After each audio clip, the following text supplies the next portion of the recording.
நாடு முழுக்க பல்வேறு குற்ற சம்பவங்கள் நடந்துட்டே தான் இருக்கு. காவல்துறையினரும் விசாரிச்சுட்டு தான் இருக்காங்க. அது மாதிரியான குற்றங்களின் தொகுப்பு தான் நிகழ்தகவு.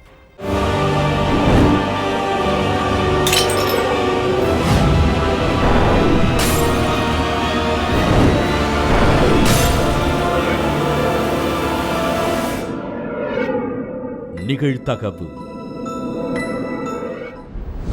பேச்சு மூச்சின்றி கிடந்த 4 வயது சிறுமி ஏற்கனவே உயிரிழந்து விட்டதாக கூறிய மருத்துவர்கள்.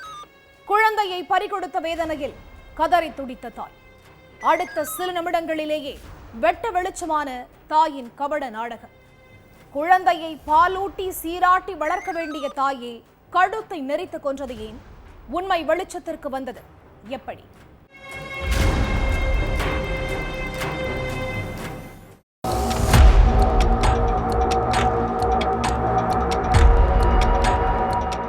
கையில 4 வயசு பெண் குழந்தைய தூக்கிக்கிட்டு இளம்பெண் ஒருத்தங்க கோவை அரசு மருத்துவமனைக்கு ஓடி வந்திருக்காங்க. டியூட்டில இருந்த டாக்டர்களும் நர்ஸுகளும் குழந்தைக்கு என்னாச்சுன்னு கேட்டிருக்காங்க. அதுக்கு பாப்பா வீட்டு வாசல்ல விளையாடிக்கிட்டு இருந்தா, திடீர்னு வாந்தி எடுத்து மயக்கம் போட்டு விழுந்துட்டான்னு சொல்லி குழந்தையோட தாய் கண்ணீர் வடிச்சிருக்காங்க. உடனடியா பரிசோதனை பண்ணி பார்த்த டாக்டர்கள் குழந்தை ஏற்கனவே உயிரிழந்துடுச்சுன்னு சொல்லி இருக்காங்க.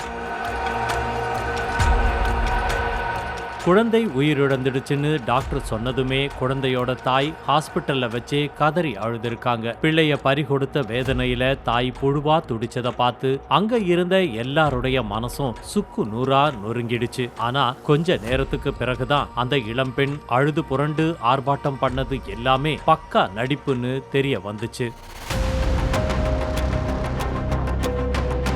கோவை இடுகூர் பகுதியைச் சேர்ந்த தமிழரசிக்கும் அதே பகுதியைச் சேர்ந்த ரகுபதிக்கும் கடந்த 6 வருஷத்துக்கு முன்னால திருமணம் நடந்திருக்கு. இந்த தம்பதிக்கு 4 வயசுல அபர்ணாஸ்ரீங்கிற பெண் குழந்தை இருந்துச்சு. கடந்த 1.5 வருஷத்துக்கு முன்னால கணவன் மனைவிக்குள்ள ஏற்பட்ட கருத்து வேறுபாடு காரணமா தமிழரசி கணவனை விட்டு பிரிஞ்சு அதே பகுதியில தனியா ஒரு வீடை வாடகைக்கு எடுத்து தன்னோட மகள் அபர்ணாஸ்ரீ கூட வாழ்ந்துகிட்டு வந்தாங்க. கட்டட வேலைக்கு போய்கிட்டு இருந்த தமிழரசிக்கும் கூட வேலை பார்த்த வசந்த்ங்கிற இளைஞருக்கும் இடையில பழக்கம் ஏற்பட்டிருக்கு. இந்த பழக்கம் நட்பா மாறி அந்த நட்பு தகாத உறவா மாறி இருக்கு. வசந்துக்கு இன்னும் கல்யாணம் ஆகல. தமிழரசி கணவரை விட்டு பிரிஞ்சு தனியா இருக்கிறது தெரிஞ்சு வசந்த் தமிழரசி கூட நெருங்கி பழகி இருக்கான். இருகூர் பகுதியில தமிழரசிக்கு நிறைய சொந்தக்காரங்க இருக்காங்க. அதனால வசந்தும் தமிழரசியும் பழகின விஷயம் சொந்தக்காரங்களுக்கு தெரிஞ்சு பிரச்சனை வந்திருக்கு. எத்தனை நாள் தான் நாம ரகசியமாவே பேசி பழகிக்கிட்டு இருக்கிறது, பேசாம நாம கல்யாணம் பண்ணிக்கிட்டு ஒன்னா வாழலாம்னு வசந்த் கிட்ட கேட்டிருக்காங்க தமிழரசி. அதுக்கு வசந்தும் ஓகே சொல்லியிருக்கான். ஆனா அந்த ஓகேவுக்கு பின்னாடி ஒரு கண்டிஷனும் போட்டிருக்கான். குழந்தைய மட்டும் விட்டுட்டு வரணுங்கிறது தான் அவனுடைய கண்டிஷன். வசந்தோட கண்டிஷனை கேட்டு முதல்ல தயங்கினாலும் அதுக்கு பிறகு நமக்கு நம்ம வாழ்க்கை தான் முக்கியம், குழந்தைய பத்தி யோசிச்சா நம்ம வாழ்க்கை இப்படியே போயிரும்னு நினைச்சிருக்காங்க தமிழரசி. வெள்ளிக்கிழமை மதிய நேரத்துல 4.5 வயது குழந்தை அபர்ணாஸ்ரீ வீட்டு முன்னால விளையாடிக்கிட்டு இருந்திருக்கு. அப்போ சிறுமிய வீட்டுக்குள்ள கூப்பிட்ட தமிழரசி அபர்ணாஸ்ரீயோட கழுத்தை நெரிச்சிருக்காங்க. அதுல சிறுமிக்கு வாந்தி வந்திருக்கு. மூச்சு விட முடியாம திணறி இருக்கு. பெற்ற குழந்தைய இப்படி துடிக்கிறத பார்த்தும் மனமிறங்காத அந்த கொடூரத்தாய் சிறுமிய விடாம கழுத்தை நெரிச்சு துடிக்க கொன்னு இருக்காங்க. குழந்தையோட உயிர் அடங்கிருச்சுன்னு உறுதிப்படுத்தினதுக்கு பிறகு தமிழரசி குழந்தைய தூக்கிக்கிட்டு கோவை அரசு மருத்துவமனைக்கு போயிருக்காங்க. வாசல்ல விளையாடிட்டு இருந்தப்போ திடீர்னு வாந்தி எடுத்து மயங்கி விழுந்துட்டான்னு சொல்லி அட்மிட் பண்ணியிருக்காங்க. அபர்ணாஸ்ரீ உயிரிழந்துருச்சுன்னு டாக்டர் சொன்னதும் தன்னுடைய உறவினர்கள் ஒரு சிலருக்கு கால் பண்ணி பாப்பா திடீர்னு மயக்கம் போட்டு கீழே விழுந்து உயிரிழந்துட்டான்னு தமிழரசி சொல்லி இருக்காங்க. அந்த உறவினர்கள் மூலமா இந்த விஷயம் ரகுபதிக்கு தெரிஞ்சிருக்கு.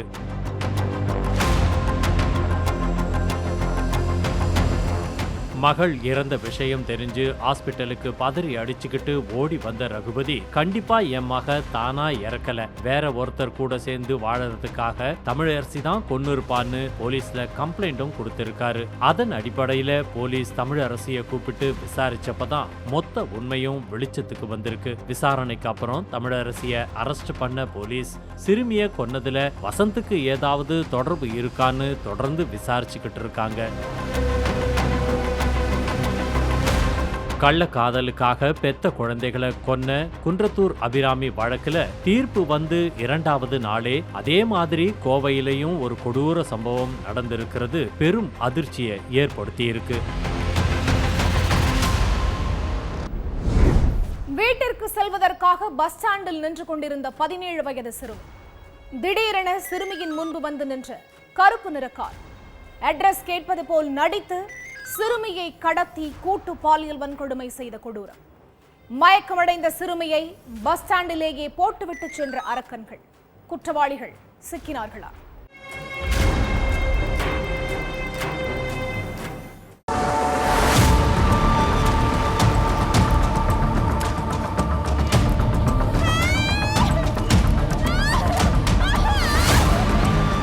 மாணவி நிர்பயாவை மறக்க முடியுமா?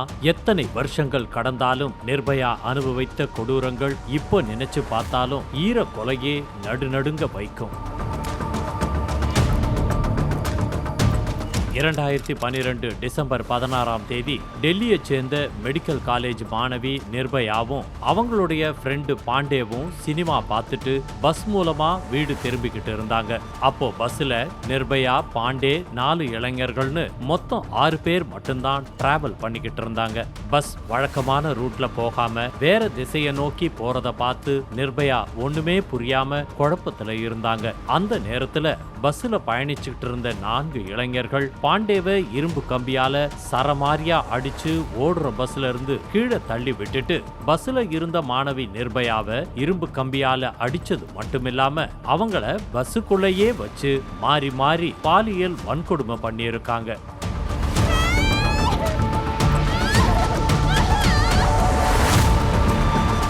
கிட்டத்தட்ட 1 மணி நேரமா 4 அரக்கன்களுமா சேர்ந்து நிர்பயாவை வார்த்தைகளால விவரிக்க முடியாத அளவுக்கு சித்திரவதை பண்ணி இருக்காங்க. அதோட விடாம இளைஞர் ஒருத்தன் நிர்பயாவை இரும்பு கம்பியால தாக்கி ஈவு இறக்கமே இல்லாம துடிக்க துடிக்க பாலியல் வன்கொடுமை செஞ்சதுதான் கொடூரத்தோட உச்சமே. இச்சை தீர்ந்ததுக்கு அப்புறமா அந்த அரக்க கும்பல் மாணவி நிர்பயாவை கீழே தள்ளி விட்டுட்டு எஸ்கேப் ஆகிட்ட நிலையில ஹாஸ்பிட்டல்ல இருந்த நிர்பயா சிகிச்சை கை கொடுக்காம டிசம்பர் 29ஆம் தேதி பரிதாபமா உயிரிழந்துட்டாங்க. இந்த சம்பவம் நடந்து 13 வருடங்கள் ஆனாலும் மக்கள் யாருமே அதை மறந்திருக்க மாட்டாங்க. இதுக்கு இடையில டெல்லி நிர்பயா சம்பவத்தை மாதிரியே பஞ்சாப்ல ஒரு அப்பாவி பெண்ணுக்கு ரண கொடூரமான விஷயம் நடந்திருக்கு. பஞ்சாப் மாநிலம் மொஹாலியை சேர்ந்த 17 வயது சிறுமி சிராக்பூர்ல உள்ள பியூட்டி பார்லர்ல வேலை பார்த்துக்கிட்டு வர்றாங்க. வழக்கம் போல சிறுமி இரவு 7 மணிக்கெல்லாம் வீட்டுக்கு போயிடுவாங்களாம். ஆனா வழக்கத்தை விட அன்னைக்கு பியூட்டி பார்லருக்கு நிறைய கஸ்டமர்ஸ் வந்ததால வீட்டுக்கு கிளம்புறதுக்கு 9 மணி ஆகிருச்சு. எப்போதும் சிறுமி பஸ்ல தான் வீட்டுக்கு போவாங்க. அதே போல 25ஆம் தேதி நைட்டும் ஜிராக்பூர் பஸ் ஸ்டாண்ட்ல பஸ்ஸுக்காக வெயிட் பண்ணிக்கிட்டு இருந்தாங்க 17 வயது சிறுமி. இரவு நேரம்ங்கிறதால அந்த பகுதியில அவ்வளவா ஆள் நடமாட்டமும் இல்ல. 2-3 பேரு தான் அந்த வழியா நடந்து போய்கிட்டு இருந்தாங்க. அந்த சமயம் பஸ் ஸ்டாண்ட்ல நின்னுக்கிட்டு இருந்த சிறுமி முன்னால கருப்பு கலர்ல கார் ஒண்ணு வந்து நின்னு இருக்கு. கார்ல இருந்து இறங்கின இளைஞன் ஒருத்தன் சிறுமி கிட்ட அட்ரஸ் கேட்கிற மாதிரி வந்து பேச்சு கொடுத்துட்டு இருந்தான். பின்னாலேயே அதே கார்ல இருந்து இறங்கின இன்னொரு இளைஞன் சிறுமியோட வாயை பொத்தி வலுக்கட்டாயமா காருக்குள்ள இழுத்து போட்டுக்கிட்டு போயிருக்கான். சிறுமியோட வாயை துணியால பொத்தி ஓடுற காருக்குள்ளேயே சிறுமிய மாறி மாறி பாலியல் வன்கொடுமை பண்ணியிருக்காங்க. சிறுமியும் அவங்க கிட்ட இருந்து தப்பி எவ்வளவோ மல்லு கட்டி இருக்காங்க. ஆனா அந்த கொடூர அரக்கன்கள் சிறுமி கிட்ட வக்கர புத்திய காட்டி இருக்காங்க. வலி தாங்க முடியாம கத்தி கதறின சிறுமிய துடிக்க துடிக்க சீரழிச்சிருக்காங்க. அதுக்கு பிறகு மயக்கமான சிறுமிய எங்க இருந்து கடத்தினாங்களோ அதே இடத்துல போட்டுட்டு எஸ்கேப் ஆக்கிட்டாங்க. இந்த சம்பவம் நடந்தது நைட்டு 11:30க்கு. அந்த நேரத்துல வேலையை முடிச்சிட்டு அந்த வழியா பைக்ல வந்த ஒருத்தர் தான் சிறுமி மயக்கத்துல இருந்ததை பத்தி போலீஸுக்கு இன்ஃபார்ம் பண்ணாரு. அதை அடுத்து சம்பவ இடத்துக்கு வந்த ரோந்து பணி போலீஸ் சிறுமிய மீட்டு ஹாஸ்பிட்டலுக்கு அனுப்பி வச்சாங்க.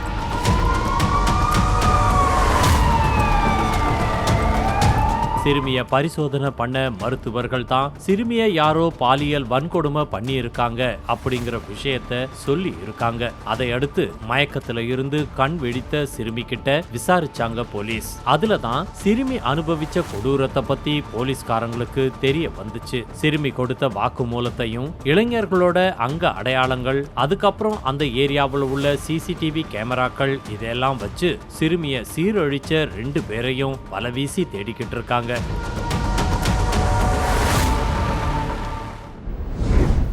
ஊரில் யார் கெத்து என்பதில் நண்பர்களிடையே வெடித்த மோதல். குளத்துக்கரையில் அமர்ந்து தனியாக மது அருந்திய இளைஞரை வெட்டி சாய்த்த கும்பல். தடுக்க வந்த அவரது தம்பியையும் விட்டு வைக்காத கொடூரம். அண்ணன் தம்பியை துடிக்க துடிக்க கொன்றுவிட்டு தப்பி ஓடிய கொலையாளிகள் போலீசில் சிக்கியது எப்படி நடந்தது என்ன?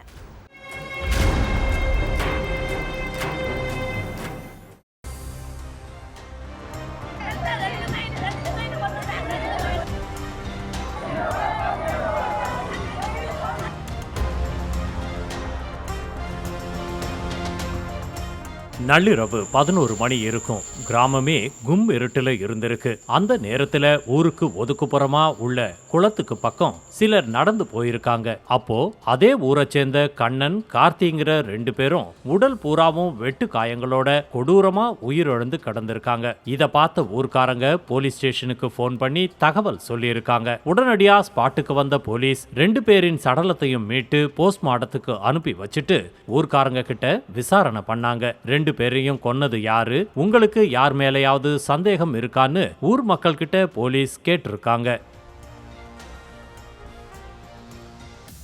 2 பேருமே இந்த ஊரை சேர்ந்த அண்ணன் தம்பின்னு சொன்ன கிராம மக்கள் இவங்களை யார் இப்படி கொன்னாங்கன்னு தெரியலன்னு சொல்லியிருக்காங்க. இதனால போலீஸ் கொலையாளிகளை பத்தி துப்பு கிடைக்காம திணறிக்கிட்டு இருந்திருக்காங்க. மறுநாள் நண்பகல் நேரத்துல ஆவுடையார் கோவில் போலீஸ் ஸ்டேஷனுக்கு காளிதாசுங்கிறவரு போயிருக்காரு. நான் தான் கண்ணன், கார்த்தின்ற 2 பேரையும் கொன்னுட்டு சரணடைய வந்திருக்கேன்னு சொல்லி இருக்காரு. இதனால போலீஸ் காளிதாச விசாரணை வளையத்துக்குள்ள கொண்டு வந்திருக்காங்க. அதுக்கு பிறகு அவர் கொடுத்த தகவலை வச்சு 6 பேரை பிடிச்சு விசாரணை பண்ணி இருக்காங்க.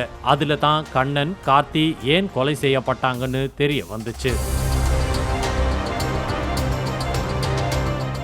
புதுக்கோட்டை ஆவுடையார் கோவில் பக்கத்துல உள்ள காமராஜர் நகரை சேர்ந்த கண்ணனும் அதே ஊர்ல உள்ள காளிதாசும் சின்ன வயசுல நல்ல நண்பர்களா இருந்திருக்காங்க. இதுல கண்ணனுக்கு கல்யாணமாகி 3 குழந்தைங்க இருக்காங்க. இவரு ஊர்ல கட்ட பஞ்சாயத்து செய்யறது, ரவுடிசம் பண்றதுன்னு பெரிய டான் மாதிரி சுத்திக்கிட்டு இருந்திருக்காரு. இவருக்கு பின்னாடி பெரிய இளைஞர் பட்டாளமே இருந்திருக்கு. அதே மாதிரி காளிதாசும் ஊர்ல பெரிய ரவுடி மாதிரி சுத்திக்கிட்டு இருந்திருக்கான். இவன் மேலையும் பல வழக்குகள் நிலுவையில இருக்கு சொல்லப்படுது.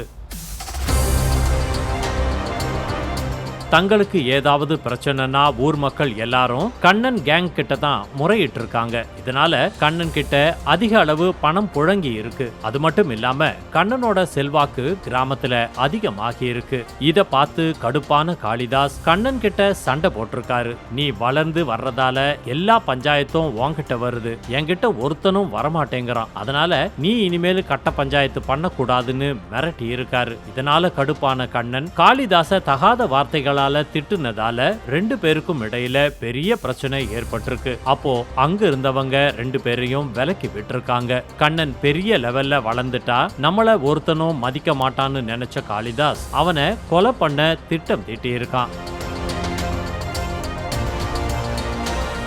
சம்பவத்தன்னைக்கு கண்ணன் கூட இருந்த இளைஞர்கள் எல்லாம் கட்சி நிகழ்ச்சிக்கு போயிட்டாங்க. அப்போ ஊர்ல உள்ள குளத்தங்கரையில உட்கார்ந்து கண்ணன் மட்டும் தனியா மது குடிச்சுக்கிட்டு இருந்திருக்கான். இவருக்கு பாதுகாப்பா அவருடைய கூட பிறந்த தம்பி கார்த்தி பக்கத்துல இருந்தாரு. இத தெரிஞ்சுக்கிட்ட காளிதாஸ் தன்னுடைய கூட்டாளிகளோட சேர்ந்து பயங்கர ஆயுதங்களோட கண்ணன் கிட்ட சண்டை போட்டிருக்காங்க. அப்புறமா மறைச்சு வச்சிருந்த அருவாளை எடுத்து கண்ணனை சரமாரியா வெட்டி இருக்காங்க. இத பார்த்த கார்த்திக் எதிர் குரூப்பை தடுக்க முற்பட்ட போது அவனையும் அந்த கும்பல் கொடூரமா வெட்டி சாச்சிருக்காங்க. இதுல 2 பேரும் சம்பவ இடத்திலேயே துடிச்சு உயிரிழந்துட்டாங்க.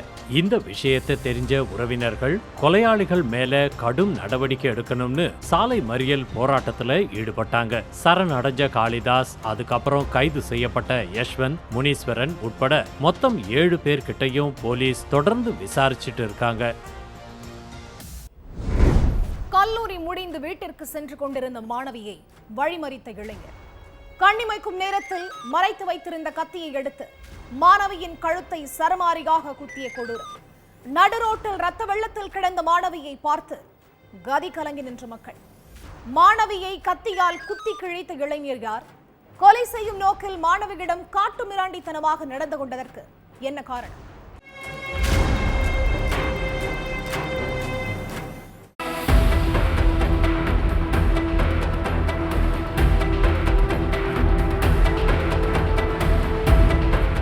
காலேஜ் முடிஞ்சு வீட்டுக்கு நடந்து போயிட்டு இருந்தாங்க 19 வயசு உள்ள ஒரு கல்லூரி மாணவி. அப்போ பைக்ல வந்த ஒரு இளைஞன் நடந்து போய்கிட்டு இருந்த மாணவிக்கு முன்னால வந்து பைக்கை நிறுத்தி அவங்கள வழி மறிச்சிருக்கான். அதுக்கு பிறகு அந்த 2 பேரும் நடு ரோட்ல நின்னு ஆவேசமா வாக்குவாதம் பண்ணி இருக்காங்க. அப்போ திடீர்னு ஆக்ரோஷமான அந்த இளைஞன் தான் மறைச்சு வச்சிருந்த கத்தியை எடுத்து அந்த பெண்ணுடைய கை கால்களையும் வயிற்று பகுதியிலையும் குத்தி கிழிச்சிருக்கான். வலி தாங்க முடியாம அலறி துடிச்சுக்கிட்டே கீழே சரிஞ்சு விழுந்த அந்த கல்லூரி மாணவி ஐயோ அம்மான்னு கத்தி கதறி இருக்காங்க. இத பார்த்து ரோட்ல போனவங்க எல்லாம் வேக வேகமா ஓடி வந்திருக்காங்க. மக்கள் கூடுறத பார்த்த உடனே பைக்கை எடுத்துக்கிட்டு மின்னல் வேகத்துல தப்பிச்சு போயிருக்கான் அந்த இளைஞன்.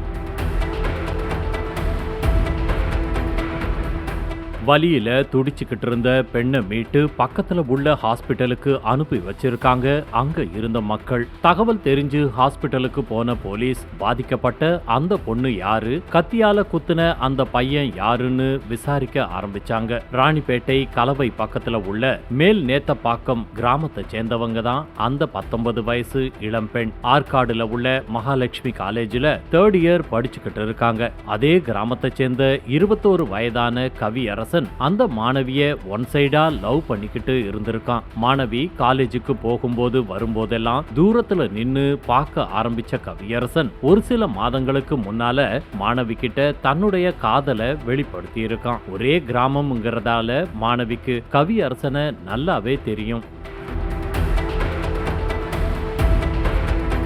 கவியரசன் ப்ரப்போஸ் பண்ணதும் ஷாக்கான மாணவி உன் மேல எனக்கு லவ் இல்ல, அந்த எண்ணத்தை அப்படியே குழி தோண்டி புதைச்சிருன்னு சொல்லி இருக்காங்க. மாணவி சொன்னதை காதுல வாங்காத கவியரசன் அதெல்லாம் முடியாது, நீ என்னதான் லவ் பண்ணணும், என்னதான் கல்யாணமும் பண்ணிக்கணும், நீ எனக்கு தான் அப்படின்னு அடாவடித்தனமா பேசியிருக்கான். அது மட்டும் இல்லாம மாணவியோட செல்போன் நம்பரை தெரிஞ்சுக்கிட்டு அடிக்கடி கால்ஸ் மெசேஜ்னு பண்ணி தொந்தரவு கொடுக்கறது, வெளியில எங்கேயாவது பார்த்த பின்னாடி ஃபாலோ பண்ணிக்கிட்டு போய் லவ் டார்ச்சர் கொடுக்கறதுன்னு பல வகையில மாணவிய குடைச்சல் கொடுத்துக்கிட்டே இருந்திருக்கான். கவியரசனை மாணவி பெருசா கண்டுக்காம மாணவி தன்னுடைய வேலையை மட்டுமே பார்த்துக்கிட்டு இருந்திருக்காங்க.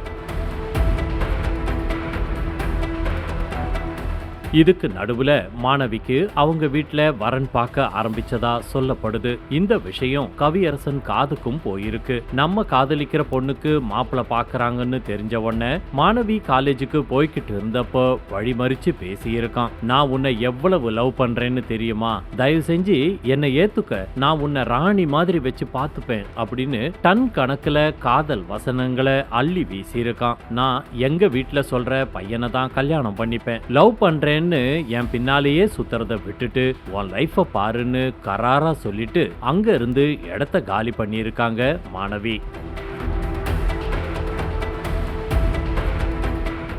இவ்வளவு சொல்லியும் கெஞ்சி மன்றாடியும் மாணவி தன்னுடைய காதலை ஏத்துக்காதது கவியரசனுக்கு ஆத்திரத்தை ஏற்படுத்தி இருக்கு. அந்த கோபம் தனக்கு கிடைக்காத பொண்ணு வேற யாருக்கும் கிடைக்க கூடாது அப்படின்னு நினைக்கிற அளவுக்கு கொலை வெறிய உண்டாக்கி இருக்கு. வேற ஒருத்தன் தாலி கட்டி சொந்தமாக்கிக்கிறதுக்கு முன்னால மாணவியோட கதைய முடிச்சிடணும்னு முடிவு பண்ணியிருக்கான் கவியரசன். அதுக்காக சம்பவத்தன்னைக்கு மாணவி காலேஜ்ல இருந்து எப்போ வீட்டுக்கு வருவான்னு தெரு முக்குல உள்ள காலி இடத்துல மறைஞ்சு நின்னு வாட்ச் பண்ணிக்கிட்டே இருந்திருக்கான். கவியரசன் நினைச்ச மாதிரியே மாணவியும் காலேஜ்ல இருந்து அந்த வழியா நடந்து வந்திருக்காங்க.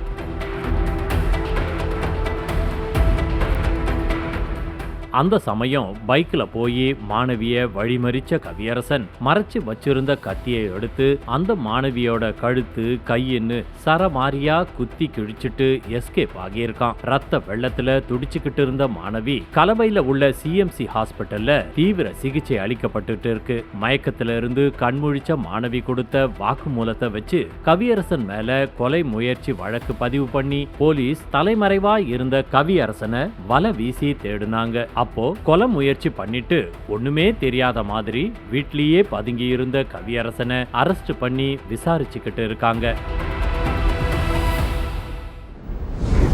மதுபோதையில் மனைவி மகள்களை அடித்து துன்புறுத்திய கணவர். மூன்றாவது மகளின் நிச்சயதார்த்த நிகழ்ச்சியின் போது மதுபோதையில் ஏற்பட்ட தகராறு. சம்பாதித்த மொத்த பணத்தையும் வேறொரு பெண்ணுக்கு வாரி வழங்கியதால் ஆத்திரம். தாயும் மகளும் சேர்ந்து லாரி டிரைவரின் தலையில் கல்லை போட்டு கொன்ற கொடூரம். நடந்தது என்ன?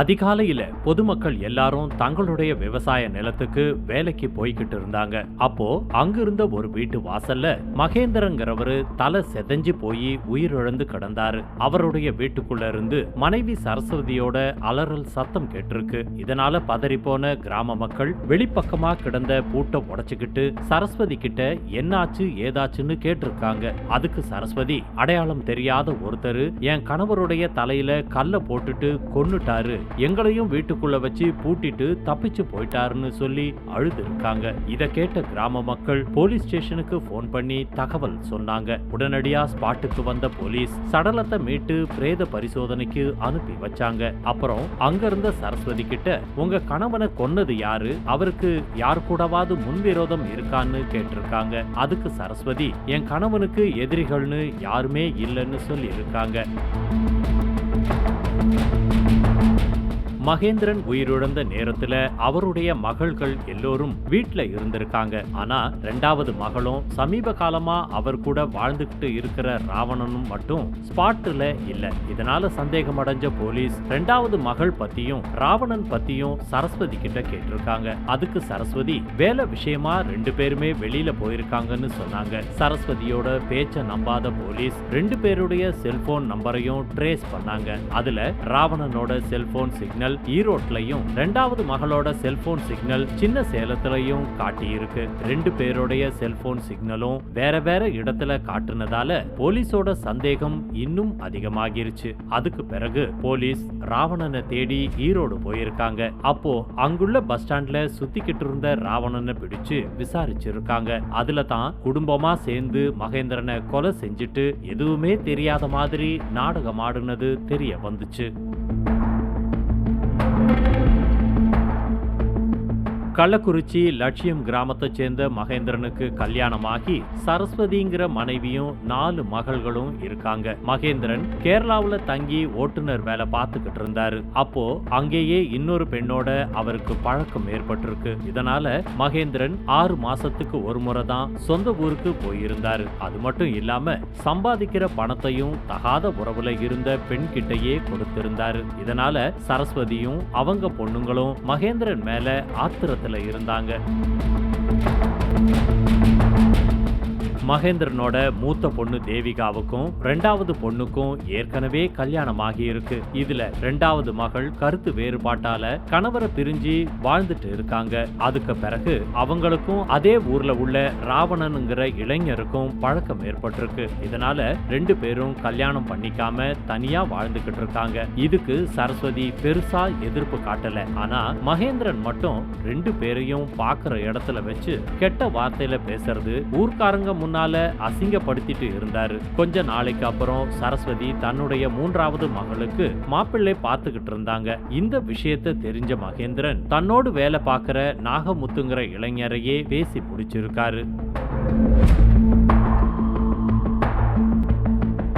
3வது மகளோட கல்யாண தேதி நெருங்கினதால கல்யாண விஷயத்தை பத்தி பேச சொந்த ஊருக்கு திரும்பி இருந்தாரு மகேந்திரன். சம்பவத்தன்னைக்கு நைட்டு எல்லாரும் வீட்டுல இருந்தாங்க. அப்போ மது போதையில இருந்த மகேந்திரன் கிட்ட கல்யாண செலவுக்கு பணம் கேட்டிருக்காங்க சரஸ்வதி. அதுக்கு மகேந்திரன், என்கிட்ட ₹1 கூட இல்ல, நீங்களே கல்யாண செலவை பார்த்துக்கோங்கன்னு சொல்லி இருந்தாரு. இத கேட்டு கடுப்பான சரஸ்வதி அவகிட்டயே மொத்த பணத்தையும் கொடுத்துட்டியான்னு கேட்டு சண்டை போட்டாங்க. அதனால 2 பேருக்கும் இடையில வாக்குவாதம் ஏற்பட்டிருக்கு. ஒரு கட்டத்துல கடுமையான கோபம் அடைந்த சரஸ்வதி, இவனால நம்ம குடும்பத்துக்கு ஒரு பிரயோஜனமும் இல்ல, அதனால மகேந்திரனை கொலை செஞ்சிடலாம்னு 2வது மகள் கிட்டையும் அவளுடைய ஆண் நண்பர் ராவணன் கிட்டையும் சொல்லி இருக்காங்க. அதுக்கு அவங்க 2 பேரும் ஓகே சொன்னதும் 3 பேருமா சேர்ந்து ஒண்ணு கூடி பிளான் போட்டிருக்காங்க. நைட்டு 11 மணிக்கு வீட்டு வாசல்ல படுத்து ஆழ்ந்து தூங்கிக்கிட்டு இருந்தாரு மகேந்திரன். அப்போ அங்க வந்த சரஸ்வதி, ராவணன் உள்ளிட்ட 3 பேருமா சேர்ந்து கீழே கிடந்த கல்லை எடுத்து மகேந்திரனோட தலையில போட்டிருக்காங்க. இதுல மகேந்திரனோட தலை நசுங்கி அதிக அளவுல ரத்தப்போக்கு வெளியாகி சம்பவ இடத்திலேயே உயிர் இழந்துட்டாரு. கணவனை பிளான் பண்ணி கொன்னுட்டு என் கணவனை யாரோ கொன்னுட்டாங்கன்னு ஊர்க்காரங்க கிட்டையும் போலீஸ் கிட்டையும் நாடகமாடி இருக்காங்க சரஸ்வதி. ஆனா விசாரணையில மொத்த உண்மையையும் தெரிஞ்சுக்கிட்ட போலீஸ் சரஸ்வதி, அவங்களுடைய 2வது மகள், அப்புறம் ராவணன் 3 பேரையும் அரெஸ்ட் பண்ணிட்டாங்க. சம்பவம் நடந்தப்ப மகேந்திரனோட மூத்த மகள், அவங்களுடைய கணவர், 3வது மகள், அவங்களுக்கு நிச்சயம் பண்ண மாப்பிள்ளை, 4வது மகள்னு மொத்த குடும்பமும் வீட்டுல தான் இருந்திருக்காங்க. மகேந்திரன் கொலையில இவங்கள யாருக்கெல்லாம் தொடர்பு இருக்குது அப்படிங்கிற கோணத்துல போலீஸ் தொடர்ந்து விசாரிச்சுக்கிட்டு இருக்காங்க.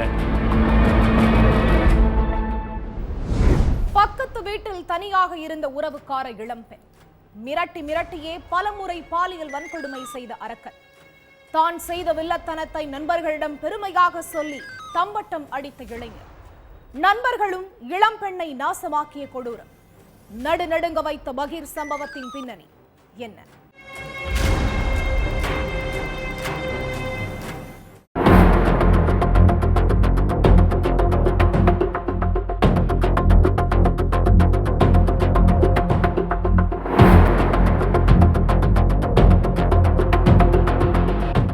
எப்பவுமே துருதுருன்னு ஆக்டிவா இருக்கிற 16 வயசு மகள் திடீர்னு ரொம்ப சோர்வாவும் சோகமாவும் இருந்திருக்காங்க.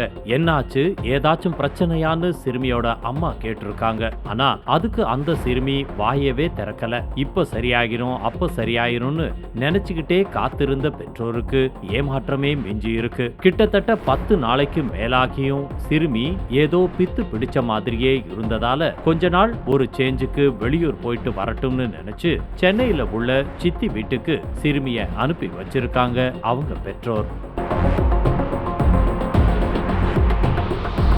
சிறுமிய சித்தி வீட்டுக்கு அனுப்பி வச்சதுக்கு இன்னொரு காரணமும் இருக்கு. அந்த சிறுமிக்கு சின்ன வயசுல இருந்தே சித்தின்னா ரொம்ப பிடிக்குமா. எது நடந்தாலும் சித்தி கிட்ட சொல்லிருவாங்களாம். அதனால நம்ம கிட்ட சொல்ல முடியாத விஷயமா இருந்தாலும் கண்டிப்பா அவ சித்தி கிட்ட சொல்லிருவான்னு நினைச்சுதான் பெத்தவங்க அந்த சிறுமிய சென்னைக்கு அனுப்பி வச்சிருக்காங்க. ஊருக்கு போன கொஞ்ச நாள்லயே அவங்க நினைச்சது நடந்திருக்கு. தனக்கு நேர்ந்த கொடூரத்தை பத்தி அந்த சிறுமி அவங்க சித்தி கிட்ட சொல்லி இருக்காங்க. அதுக்கு பிறகுதான் அந்த சிறுமியோட மௌனத்துக்கான காரணமே தெரிய வந்திருக்கு.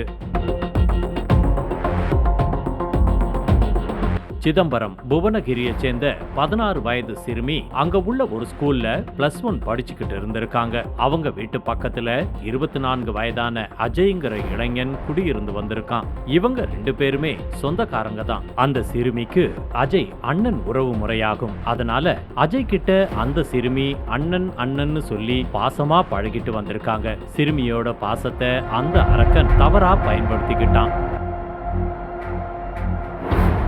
அப்பாவும் அம்மாவும் வேலைக்கு போயிருந்ததால சிறுமி மட்டும் வீட்ல தனியா இருந்திருக்காங்க. இத தெரிஞ்சுக்கிட்ட அரக்க அஜய் சிறுமி கிட்ட நைஸா பேசி தன்னுடைய வீட்டுக்கு கூட்டிட்டு போயிருக்கான். அதுக்கு பிறகு அங்க வச்சு சிறுமிய அடிச்சு உதைச்சு பாலியல் வன்கொடுமை செஞ்சிருக்கான். அது மட்டும் இல்ல, இத பத்தி வெளியில யார்கிட்டயாச்சும் சொன்னா கொன்னு புதைச்சிடுவேன்னு மிரட்டி இருக்கான். அஜயோட மிரட்டலுக்கு பயந்து அந்த சிறுமி தனக்கு நேர்ந்த கொடூரத்தை பத்தி யாருக்கிட்டையும் வாய் திறக்காம அமைதியா இருந்திருக்காங்க. ஆனா அவங்களோட அமைதியே அவங்களுக்கு மிகப்பெரிய ஆபத்துல வந்து முடிச்சிருக்கு. சிறுமிய பாலியல் வன்கொடுமை பண்ண அஜய் இத பத்தி தன்னுடைய நண்பர்களான அரவிந்த், சூரிய பிரகாஷ் என்கிற ஆதி, சக்தி கிட்ட சொல்லியிருக்கான். ஏதோ மிகப்பெரிய சாதனைய பண்ண மாதிரி பெருமையா தம்பட்டமும் அடிச்சிருக்கான். அஜய் சொன்னதை கேட்ட அவனுடைய நண்பர்கள் மனசுலயும் தப்பான எண்ணம் முளைச்சிருக்கு. அரவிந்த், சூரிய பிரகாஷ், சக்தின்னு 3 பேருமே அந்த சிறுமி ஸ்கூலுக்கு போயிட்டு வரும்போதும் வீட்ல தனியா இருக்கும்போதும் அந்த சிறுமி கிட்ட பேசி இருக்காங்க. அஜய் உன்னை பாலியல் வன்கொடுமை பண்ண விஷயம் எனக்கும் தெரியும். அத பத்தி வெளியில யார்கிட்டையும் சொல்லக்கூடாதுன்னா நான் சொல்றத நீ கேட்கணும்னு சொல்லி மிரட்டியே அந்த சிறுமிய பாலியல் வன்கொடுமை பண்ணியிருக்காங்க. அதுவும் ஒருத்தருக்கு தெரியாம ஒருத்தர்னு 3 பேருமே தனித்தனியா சிறுமி கிட்ட பேசி மிரட்டி அத்துமீறி இருக்காங்க. இப்படி 4 பேரும் மாறி மாறி பாலியல் வன்கொடுமை செஞ்சதால அந்த சிறுமி மனதளவுலையும் உடல் அளவுலையும் கடுமையா பாதிக்கப்பட்டிருந்தாங்க. ஆனா இத பத்தி யாருக்கிட்ட சொல்றது, எப்படி சொல்றது, என்ன சொல்றதுன்னு தெரியாம தவியா தவிச்சுக்கிட்டு இருந்தாங்க. மகள் ஒருவித சோர்வோடு இருக்கிறத கவனிச்ச பெற்றோர் சிறுமிய சென்னை வடபழனியில உள்ள சித்தி வீட்டுக்கு அனுப்பி இருக்காங்க. அந்த சித்தி சிறுமிய தனியா கூப்பிட்டு பேசி விசாரிச்சப்பதான் எல்லா உண்மையும் தெரிய வந்திருக்கு. அந்த அஜய் சிறுமிய 3 வருஷத்துக்கு முன்னாலேயே பாலியல் வன்கொடுமை செஞ்சிருக்கான். சிறுமிக்கு 13 வயது இருக்கும் போதே பூ பெய்துவதற்கு முன்னாலேயே பல முறை மிரட்டி அத்துமீறி இருக்கான். சிறுமி சொன்ன எல்லாத்தையும் கேட்டு அதிர்ச்சி அடைந்த சித்தி உடனடியா வடபழனி போலீஸ் ஸ்டேஷன்ல கம்ப்ளைண்ட் கொடுத்தாங்க. ஆனா சம்பவம் நடந்தது சிதம்பரம் புவனகிரிங்கிறதால போலீஸ் வழக்க சிதம்பரம் அனைத்து மகளிர் காவல் நிலையத்துக்கு மாத்தி விட்டாங்க. சிறுமி கொடுத்த புகாரின் அடிப்படையில போலீஸ் போக்சோ சட்டத்துல வழக்கு பதிவு பண்ணி அஜய், சூரிய பிரகாஷ், சக்தி ஆகிய 3 பேரையும் அரெஸ்ட் பண்ணிட்டாங்க. தலைமறைவா இருக்கிற அரவிந்த தீவிரமா தேடிக்கிட்டு இருக்காங்க. ஒவ்வொரு குற்றங்களின் முடிவும் சட்டத்தின் கையில்.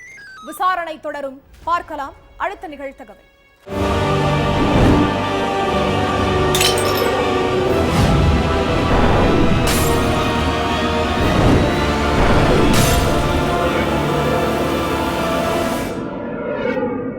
நிகழ்தகவு